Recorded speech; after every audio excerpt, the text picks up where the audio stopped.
Seperti rusa yang merindukan sungai yang berair, demikianlah jiwaku merindukan Engkau, ya Allah.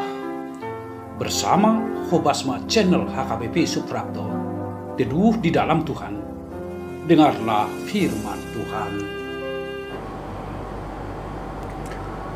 Selamat pagi dan salam sejahtera bagimu, saudaraku yang saya kasihi dalam Kristus Yesus.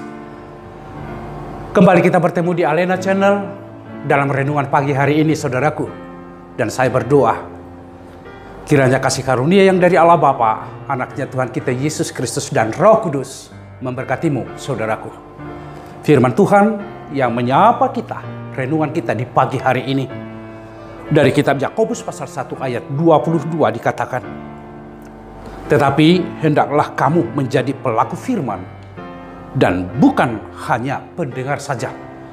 Sebab jika tidak demikian, kamu menipu diri sendiri. Demikian, saudaraku, tentu kalimat ini sudah sering kita dengarkan, saudaraku.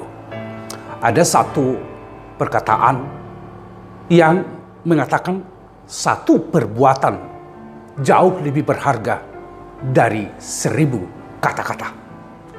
Tentu ini mengajak kita semua betapa pentingnya perbuatan itu di tengah-tengah kehidupan. Terlebih dalam aktualisasi diri tentang apa yang Tuhan firmankan. Aktualisasi iman kita di dalam kehidupan sehari-hari. Mahatma Gandhi pernah berkata, saya suka Kristus Anda, tetapi saya tidak suka Kristen Anda. Ungkapan ini disampaikan sebagai bentuk kekecewaan kepada orang-orang Kristen pada masa itu. Kenapa, saudaraku? Ketika Mahatma Gandhi mau beribadah di satu gereja,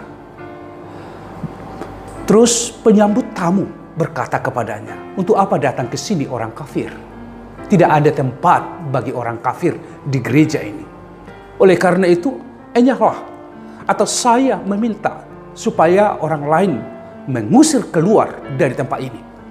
Itu didengarkan oleh Mahatma Gandhi sehingga dia pulang dengan sedih. Saudara-saudaraku, apa yang mau saya sampaikan dengan ilustrasi ini yang dikatakan oleh Mahatma Gandhi? Sesungguhnya, saudara-saudaraku, tindakan atau perbuatan itulah yang mencerminkan kita beriman atau tidak. Kalau saudara-saudaraku, tentang iman kita sudah tahu dan sudah mendengarkan apa yang dikatakan oleh firman Tuhan melalui Yakobus, bahwa jika iman itu tidak disertai perbuatan, maka iman itu hakikatnya adalah mati. Iman itu harus diwujudkan melalui perbuatan nyata.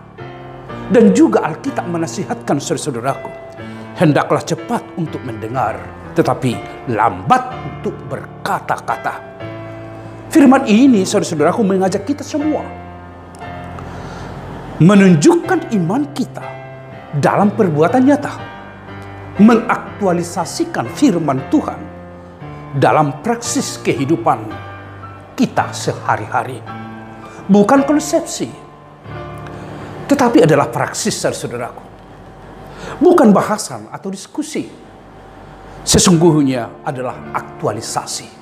Inilah yang menjadi ajakan kepada kita, menunjukkan iman kita bukan hanya dengan kata-kata, tetapi adalah menunjukkannya dengan perbuatan. Karena hidup kita adalah cerminan firman Tuhan yang harus kita aktualisasikan di tengah-tengah kehidupan kita sehari-hari. Ada 2 orang yang membangun rumahnya. Dikatakan seorang yang bodoh dan dikatakan seorang yang bijaksana. Yang bodoh itu mendirikan rumahnya di atas pasir. Tetapi orang yang bijaksana itu adalah orang yang mendirikan rumahnya di atas batu. Ini adalah gambaran dari mendengar dan melakukan firman Tuhan. Mendengar saja tidak cukup. Kalau hanya mendengar saja, itu diibaratkan sebagai orang bodoh yang hanya mendirikan rumahnya di atas pasir itu. Tetapi ketika firman Tuhan itu ditunjukkan di dalam sebuah perbuatan nyata, praksis kehidupan saudaraku, maka dia disebutkan sebagai orang yang bijaksana yang mendirikan rumahnya di atas batu karang yang teguh. Sekalipun hujan datang, sekalipun badai datang, angin kencang datang, tetapi rumah itu tetap berdiri kokoh. Karena dasarnya kuat, yaitu firman Tuhan, dan itu dinyatakan di dalam perbuatan sehari-hari. Saudaraku, melalui ilustrasi ini, siapakah kita? Orang bodoh atau orang yang bijaksana? Tentu, kita tidak mau dikatakan sebagai orang bodoh. Kita mau menjadi orang yang bijaksana. Tetapi menjadi orang bijaksana, mendengarkan dan melakukan firman Tuhan, itulah yang harus kita tunjukkan di dalam kehidupan ini. Mari, saudaraku, sahabatku yang saya kasihi, tunjukkanlah imanmu di dalam perbuatan nyata, apapun pekerjaan kita sebagai aparat pemerintah yang bekerja di dalam praksis kehidupan itu sendiri. Nyatakanlah apa yang menjadi firman Tuhan. Apakah saudara sebagai pengusaha, pedagang, atau apapun profesi yang kita miliki. Mari, bukan hanya kata-kata tentang iman itu, tetapi itu harus kita tunjukkan di dalam perbuatan. Saya yakin dan percaya saudaraku akan dimampukan oleh Roh Kudus untuk melakukan itu. Tuhan memberkatimu. Amin, kita berdoa. Kami bersyukur Tuhan untuk firman yang telah menyapa kami di hari ini. Sungguh firman-Mu mengajak kami semua untuk menunjukkan iman kami dalam praksis kehidupan, dalam setiap aktivitas kami. Apakah itu dalam berkomunikasi, berinteraksi, atau bekerja. Biarlah kami menunjukkan iman kami. Tidak hanya diskusi, tidak hanya membahas tentang firman-Mu, tetapi jauh lebih dari itu adalah melakukan firman. Kuatkan kami dan mampukan kami di dalam Roh-Mu. Berkatilah kami semua dan terpujilah nama-Mu dalam Yesus Kristus.